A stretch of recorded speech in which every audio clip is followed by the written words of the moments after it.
बिस्मिल्लाहिर्रहमानिर्रहीम, अस्सलाम वालेकुम। मैं असदुल्ला खान हूँ। पिछले कई दिन से ये बहस हो रही है कि किसी सियासी जमात से अगर उसका इंतखाबी निशान ले लिया जाए तो क्या होता है।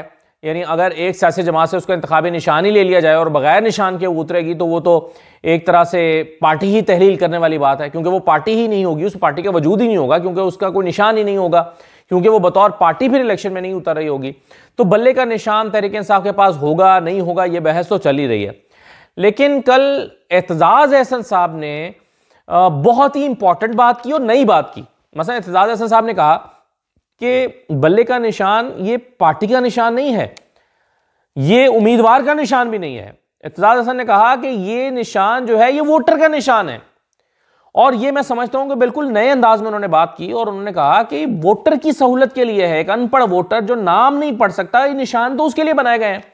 कई मुल्कों में जहां पर लिटरेसी रेट बहुत अच्छा है वहां पर निशान की जरूरत ही नहीं होती। अमेरिका में 2 लोगों के नाम लिखे होते हैं, जरूरत ही नहीं होती निशान की। यहां निशान की जरूरत इसलिए है कि वोटर अनपढ़ है। और पाकिस्तान में 70% जो है वो लोग अनपढ़ हैं। जो जब 70% लोग पढ़ना लिखना नहीं जानते, इसका मतलब है कि आप उनको वोट के हक से महरूम कर रहे हैं। वो उम्मीदवार का नाम पढ़ के तो जो है वो उसको कैसे वोट करेगा। ये निशान यानी बुनियादी तौर पर एतजाज साहब का कहना था कि ये वोटर को उसके राइट से महरूम किया जा रहा है, चाहे वो किसी भी पार्टी का हो, उसको एक मुश्किल में डाला जा रहा है। एतजाज साहब ने क्या कहा, जरा सुन लीजिए। बल्ले का तो खिलवाड़ हो रहा है।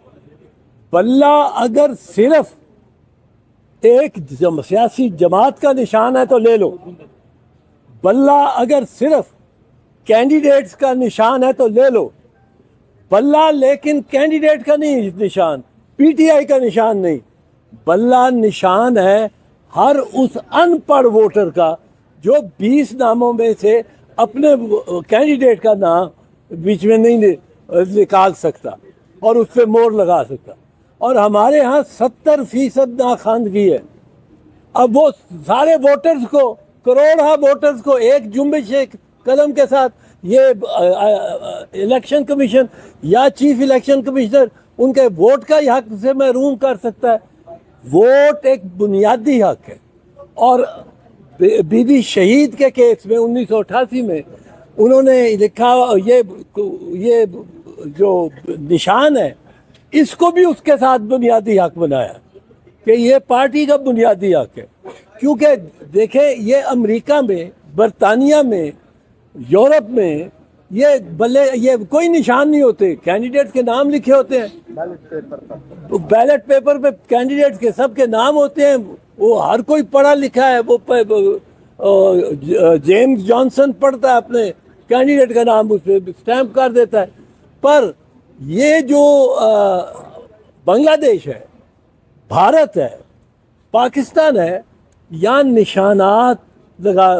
अब तीर के निशान पे जिसने पीपल्स पार्टी को वोट करना है उसने वो नहीं पढ़ सकता नाम कि इसके नाम क्या है, बाकियों के नाम। वो निशान जो है उस बुनियादी हक जो वोटर का है, उस वोटर का वोट करने का जो हक है, वो ये बल्ला या तीर या शेर ये उसको रिप्रेजेंट करते हैं। एक और बड़ी इंपॉर्टेंट बात एतजाज अहसन साहब ने की है। एतजाज अहसन साहब ने कहा कि जो किसी सियासी जमात को गैर फाल करना या तहलील कर देना, ये इख्तियार किसी दूसरे इदारे के पास नहीं है आइन और कानून की रोशनी में। ये सिर्फ और सिर्फ सुप्रीम कोर्ट के पास ये इख्तियार है। वो समझते हैं कि ये इख्तियार यानी एक सियासी जमात को गैर फाल कर देना, तहलील कर देना या उस पर पाबंदी लगा देना, ये इख्तियार सुप्रीम कोर्ट के पास है।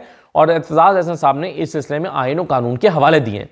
अब एतजाज अहसन साहब कैसे समझते हैं कि इलेक्शन कमीशन ये नहीं कर सकता कि किसी जमात से बल्ले का निशान ही वापस ले ले। ये इलेक्शन कमीशन नहीं कर सकता, ये उसकी पावर्स नहीं है। ये अगर करना है तो सुप्रीम कोर्ट ने करना है।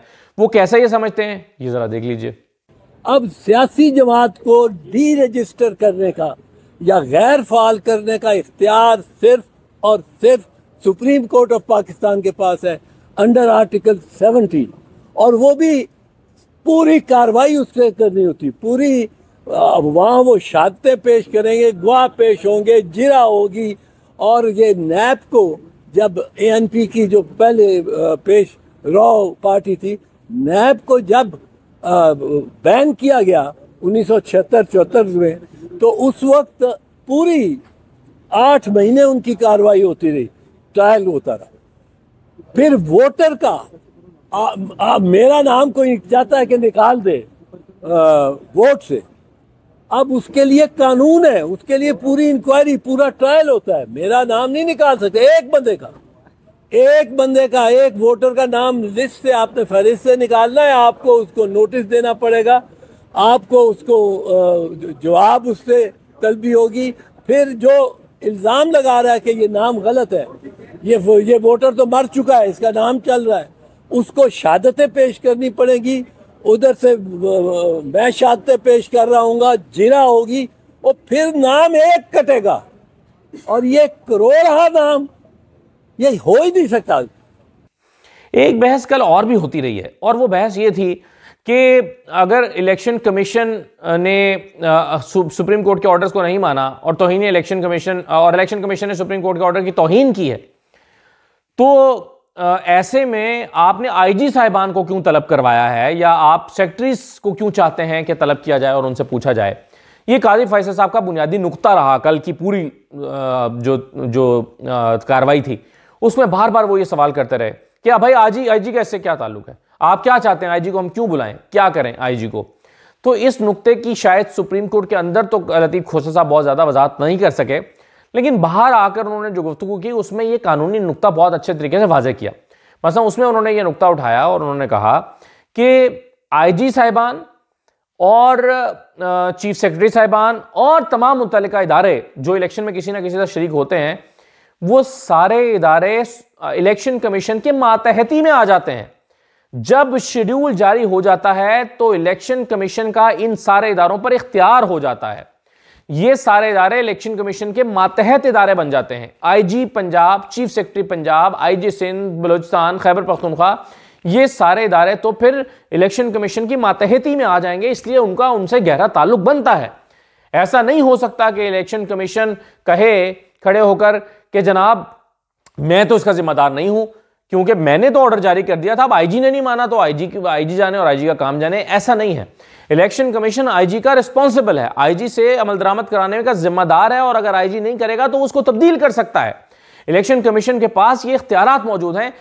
इलेक्शन कमीशन अपने हाथ खड़े नहीं कर सकता। वो ये नहीं कह सकता कि जनाब मेरे तो ये इख्तियार में नहीं है, मैंने खत लिख दिया था, मैंने अपना काम कर दिया है, बाकी अब पुलिस नहीं कर रही तो मैं क्या कर सकता हूं। अगर इलेक्शन कमीशन ये कह रहा है तो वो अपनी जिम्मेदारियों से जो है वो जान छुड़ा रहा है। लतीफ़ खोसा साहब ने इस नुक्ते की वजाहत किस तरह से की, जरा ये भी सुन लीजिए। यानी इलेक्शन की मकसदियत के लिए वफाकी हुकूमत, सूबाई हुकूमतें, केयर टेकर जो है, सूबाई हुकूमतें जो केयर टेकर है, और तमाम एडमिनिस्ट्रेशन जो रियासत का है, वो इलेक्शन कमीशन का पाबंद होता है अहकामात मानने का और उसके इनकाद को यकीनी बनाना और शफाफ बनाना। हमने ये अर्ज किया कि जनाब आपने हुक्म भी किया, इलेक्शन कमीशन ने आगे हिदायत भी जारी की, लेकिन अल अमान जो कुछ हमारे साथ किया गया पीटीआई के उम्मीदवारान के साथ। तो ये 3-4 पॉइंट्स मैं आपके सामने रखना चाहता था और मैं चाह रहा था कि आप जरा इस पर वजाहत हो जाए। तो उम्मीद है कि ये कुछ, और मेरा ख्याल है ये दोनों तीनों ही नए पॉइंट थे जो मैंने आपके साथ शेयर किए हैं, और आप जो है वो इन लोगों की जो सीनियर तरीन कानूनदान है पाकिस्तान के, उनकी राय से हमें ये अंदाज़ा तो हो गया कि कौन कैसे अपनी जान छुड़ा रहा है और कौन कैसे अपनी जिम्मेदारी अब दूसरे के कंधे पर डालने की कोशिश कर रहा है। इजाज़त दीजिए, अल्लाह हाफिज़।